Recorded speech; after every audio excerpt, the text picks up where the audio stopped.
Hello everyone, welcome to Sarvodaya classes. Sarvodaya classes में आप सभी का स्वागत है।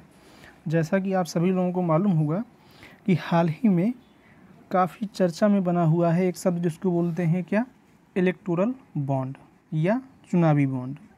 तो हमारे लिए यह जानना महत्वपूर्ण हो जाता है कि इलेक्टोरल बॉन्ड होता क्या है, चुनावी बॉन्ड होता क्या है। और कभी कभी आपको ये भी प्रश्न उठता होगा आपके दिमाग में कि जो राजनीतिक दल हैं, जो पॉलिटिकल पार्टियां हैं, उनके पास पैसा आता कहाँ से है और इतने ह्यूज लेवल पर जो खर्च करते हैं तो वो पैसा इनके पास कहाँ से आता है। क्या इनका खुद का पैसा इतना ज़्यादा होता है या फिर जो है इनको पैसा कहीं से मिलता है, और अगर मिलता भी है तो वो कहाँ से मिलता है। तो इन सारे प्रश्नों के डाउट क्या है इस वीडियो के माध्यम से आपके क्लियर हो जाएंगे।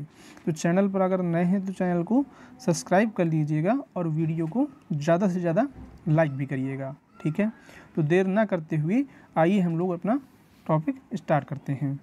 देखिए, जैसा कि आप देख सकते हैं कि चर्चा में क्या है इस टाइम पे बना हुआ है क्या, चुनावी बॉन्ड।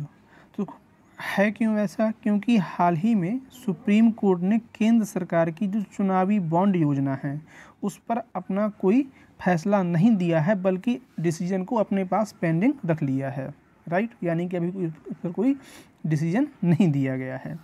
साल 2018 में इलेक्टोरल बॉन्ड यानी चुनावी बॉन्ड योजना की शुरुआत से पहले चुनावी फंडिंग के लिए एक और योजना जिसे इलेक्टोरल ट्रस्ट योजना कहा जाता था वर्ष 2013 में शुरू की गई थी, ठीक है।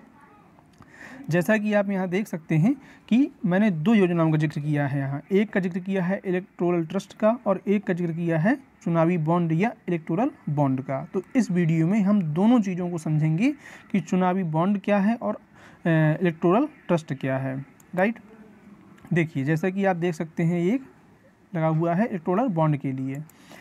चुनावी बॉन्ड होता क्या है, चुनावी बॉन्ड राजनीतिक दलों को चंदा देने के लिए क्या होता है, एक सिस्टम होता है, कह सकते हैं आप। जो पॉलिटिकल पार्टियां हैं उनके पास फंडिंग जाने के लिए क्या है, एक सिस्टम है। बॉन्ड 1000 रुपये, 10,000 रुपये, 1 लाख रुपये, 10 लाख रुपये और 1 करोड़ रुपए के मल्टीपल के रूप में जो है बिना किसी अधिकतम सीमा के, कोई लिमिट नहीं है, मतलब कितना भी दिया जा सकता है।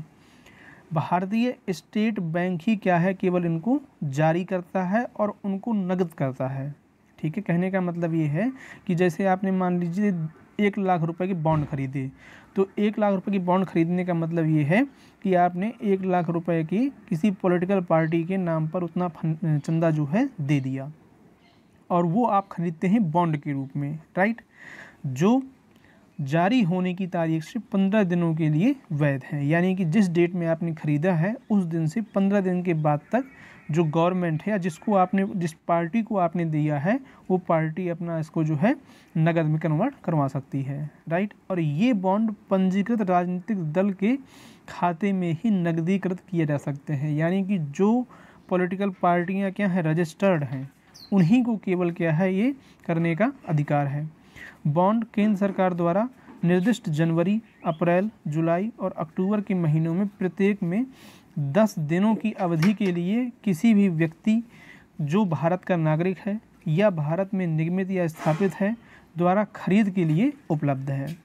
एक व्यक्ति व्यक्तिगत या अन्य व्यक्तियों के साथ संयुक्त रूप से भी क्या है, बॉन्ड को खरीद सकता है। बॉन्ड पर प्रदाता का नाम अंकित नहीं होता है। ये सबसे बड़ा क्या है, इसका एक लूप होल है कि आप कितना भी पैसा इसमें दे सकते हैं लेकिन आपका नाम उसमें मेंशन नहीं किया जाएगा कि किसने कितना दिया हुआ है, राइट। आगे यदि हम लोग बात करें तो चुनावी ट्रस्ट योजना जो है वो साल 2013 में लाई गई और इसको अधिसूचित किया था central board of direct taxes ने, यानी कि केंद्रीय प्रत्यक्ष कर बोर्ड ने, ठीक है।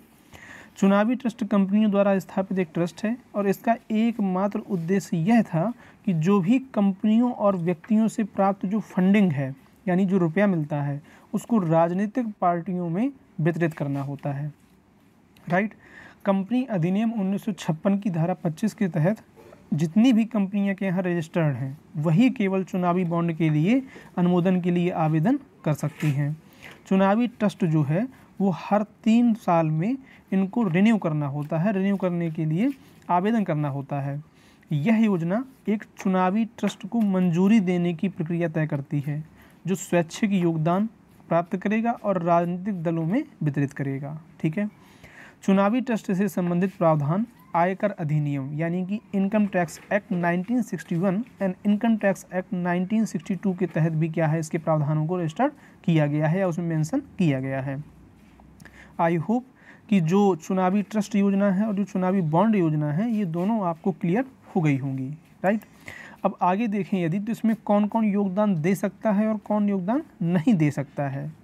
तो देखिए, एक ऐसा व्यक्ति जो भारत का निवासी है वो इसमें फंडिंग दे सकता है, भारत में पंजीकृत कोई भी एक कंपनी, भारत में निवासी एक फर्म या हिंदू अविभाजित परिवार या व्यक्तियों का एक संघ या व्यक्तियों का एक निकाय, ये सभी क्या हैं इसमें फंडिंग देने के लिए एप्लीकेबल हैं। वे इनसे योगदान स्वीकार नहीं करेंगे। अब प्रश्न ये भी उठता है कि कौन से लोग हैं जिनसे पैसा नहीं लिया जाएगा।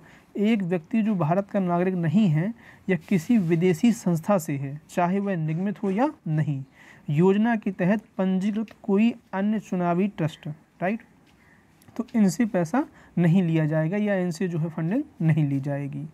ये चुनावी ट्रस्ट योजना में दिया गया है। आगे धन वितरण सिस्टम की बात करें कि जो फंडिंग आती है उसको बांटा कैसे जाता है, कैसे पार्टियों तक पहुंचाया जाता है। तो देखिए, जो एडमिनिस्ट्रेटिव खर्चे होते हैं उनके लिए चुनावी ट्रस्टों को एक वित्तीय वर्ष के दौरान कुल इकट्ठा किए गए धन का 5% क्या है वो अलग करने की अनुमति होती है। यानी कि जो ट्रस्ट होते हैं जो पैसा लेते हैं, तो जितना भी रुपये आता है, मान लीजिए उनके पास 100 रुपये आया तो 100 रुपये में से 5 रुपये उनको अलग करना होता है और बाकी पैसा जो है वो पॉलिटिकल पार्टियों को देना होता है। वही यहाँ पर आप देख सकते हैं अपनी स्क्रीन पर कि ट्रस्ट की कुल आय का 95% पात्र राजनीतिक दलों को वितरित किया जाना आवश्यक है। लोक प्रतिनिधित्व अधिनियम 1951 के तहत पंजीकृत पार्टियाँ योगदान प्राप्त करने के लिए पात्र हैं। राइट। यानी कि जो आरपीए एक्ट 1951 है उसके तहत जो रजिस्टर्ड पार्टियां हैं केवल वही जो है इससे पैसा प्राप्त कर सकेंगी, अदरवाइज पैसा नहीं मिलेगा। चुनावी ट्रस्ट को प्राप्तियों, वितरण और दाताओं तथा प्राप्तकर्ताओं की सूची के वितरण सहित खाते बनाए रखने की आवश्यकता होती है। यानी कि जो चुनावी ट्रस्ट होते हैं जो ये पैसा गेन करते हैं उनके पास जितना आया हुआ है और जितना वितरण किया है और किन किन को दिया गया है उसका पूरा एक खाका तैयार करना होता है, क्योंकि आगे उसकी रिपोर्ट भी देनी होती है। कैसे, देखिए, चुनावी ट्रस्ट योजना और चुनावी बॉन्ड योजना दोनों में से कैसे भिन्न कैसे एक दूसरे से, ये भी देख लेते हैं। तो जो चुनावी ट्रस्ट योजना है, इलेक्टोरल ट्रस्ट योजना है, इसकी कार्य प्रणाली जो है वो पारदर्शिता के कारण क्या है पहचानी जाती है। यानी कि इसमें क्या होती है, ट्रांसपेरेंसी होती है, कोई लूप होल नहीं होता, चोरी नहीं होती।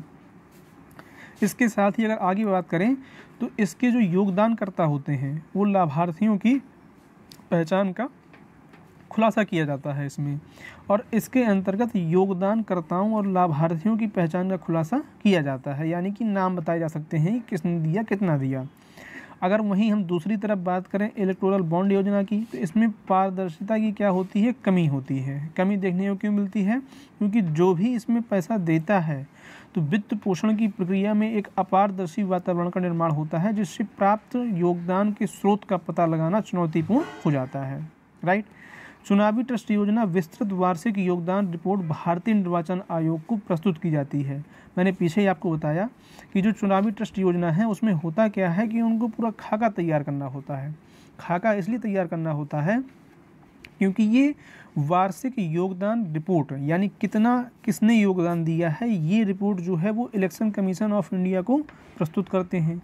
यह कार्य प्रणाली जो है वो अनुदान और उनके आवंटन का व्यापक रिकॉर्ड सुनिश्चित करती है कि कितना है उसको रिकॉर्ड बनाया जाएगा।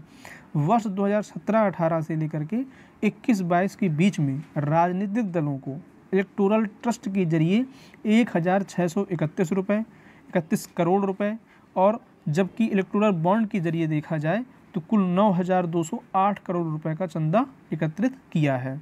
अच्छा, दोनों में अंतर आप साफ देख सकते हैं कि जहां इलेक्टोरल ट्रस्ट की बात की जा रही है तो वहां 1,631 रुपये है, और वहीं इलेक्टोरल बॉन्ड की बात करें तो यहाँ 9,208 करोड़ रुपए का चंदा एकत्रित किया गया है। इसका कारण क्या है?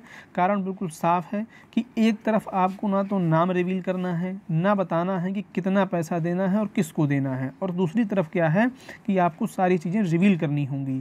तो रिवील करनी होंगी तो हर व्यक्ति अपनी आइडेंटिटी को छिपाना चाहता है, या कुछ ऐसे रास्ते भी होते हैं जिनके जरिए व्यक्ति वहाँ तक पहुँचना चाहता है।